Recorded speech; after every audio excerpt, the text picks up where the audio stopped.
এখনো যে মহিলারা দাঁড়ায় আছে এখানে, এদেরকে লাঠি দিয়ে সরান। আশ্চর্য কথাবার্তা, এখানে চিৎকার করতেছে। আপনারা মহিলারাই নসছেন কেন? আপনারা কত বড় সাহস চিৎকার করতেছে? আমার এটা আপনাদের মা বোনদের কোনো গায়রত নেই নাকি? পর্দা ছেড়ে দিয়ে মাহফিল চলতে হবে? আবার এখানে দাঁড়ায় আছে, এগুলো সরানি দিন। পর্দা ছাড়া সবকিছু ছেড়ে দিয়া পুরুষদের মাঝখানে ঢুকে গিয়া মাহফিল করতে হবে।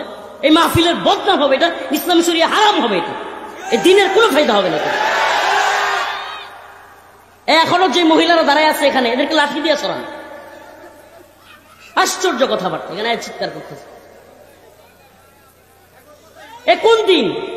কোন দিন যেটা পর্দার বিধান লঙ্ঘিত হবে? এই মাহফিল দরকার আছে নাকি? ভালোভাবে কথা বুঝবার চেষ্টা করেন। দিনের ক্ষেত্রে বাড়াবাড়ি সারাসারি সুযোগ নেই। মাহফিল শোনার অজুহাতে মহিলাদেরকে ভিতরে ঢুকায় দিবেন। কই হুজুর, এরা তো বাজার ঘাটে জীবন ভরা ঘুরে।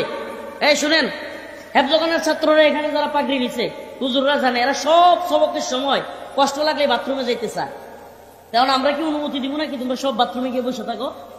তাদের কাজ তারা করবে, তাই বলে কি আলেমরা অনুমতি দিবে? বলবে হুজুর এরা সব রাস্তাঘাটে ঘোরাঘুরি করে, সবসময় পুরুষের সাথে চলে, এই সোয়েটার ফ্যাক্টরিতে গার্মেন্টসে চাকরি করে, তখন সমস্যা হয় না, মাহফিল শুনতে আসছে সমস্যা। আমি বলি ভাই, এত বুঝেন না আপনি।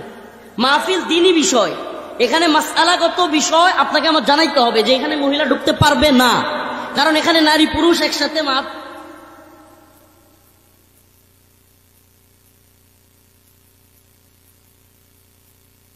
করে দিচ্ছেন। এটা হালাল না, এটা বৈধ না। গার্মেন্টস সোয়েটারে চাকরি করা মেয়ে ছেলে একসাথে, এটা বৈধ না। অবশ্যই তাকে আলাদা চাকরি করতে হবে। আমি চাকরির বিরোধিতা করতেছি না, কিন্তু আপনাকে করতে হবে আলাদা। ভালোভাবে বুঝেন। আর না হলে পরকীয়াতে জড়াবে, সংসার ভাঙবে, হাঙ্গামা হবে, একটার পর একটা নারী কেলেঙ্কারি হবে, চলতেই থাকবে, সমাধান পাবেন না। আপনি সমাধান খুঁজে পাবেনই না। আমি কারাগারে ছিলাম, আমার এসে মাসআলা জিজ্ঞেস করতেছে, হুজুর এরা কি শুরু করছে? আমি কিন্তু বয়ান ছেড়ে দিব, আমার সময় একেবারে কম বাবা। আমি বলছি গদবাদা আলোচনার জন্য বসি নাই। রাষ্ট্রের এই পরিস্থিতিতে জনগণ হাউতাস করতেছে, সব দিকে নিরাপত্তাহীনতা, এই সেই, এখানে ডাকাতি, ওখানে চুরি, এখানে দর্শিতা হচ্ছে। আরে যেখানে খুদ ওমর রাদিয়াল্লাহু আনহু বলতেন যে আমার খলিফাতের সময়ে ফুরাত নদীর তীরে একটা কুত্তাও যদি না খায় মারা যায়, আমি উমর আল্লাহর কাছে কি? তাইলে কোরআনী সংবিধান বুঝে আসছে এটা। এই জনপদে সমস্ত লুণ্ঠন, মারামারি, হারাহানি, সব কিছুর একটাই কারণ, কোরআনী শাসন নাই। কি নাই?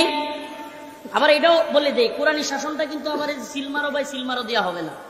কোরআনী শাসনটা দাওয়া, ইরদাদ, জিহাদ লাগবে। সুস্পষ্ট কথা, দাওয়া, ইরদাদ, জিহাদ। দাওয়া কি? এই যে আমি দাওয়া দিচ্ছি, ব্যাস সবাইকে বুঝাচ্ছি। ইরদাদ কি? প্রস্তুতি কেমন? যে প্রয়োজন হলে ভেঙে চুরে দিবে। জিহাদ কি? ময়দান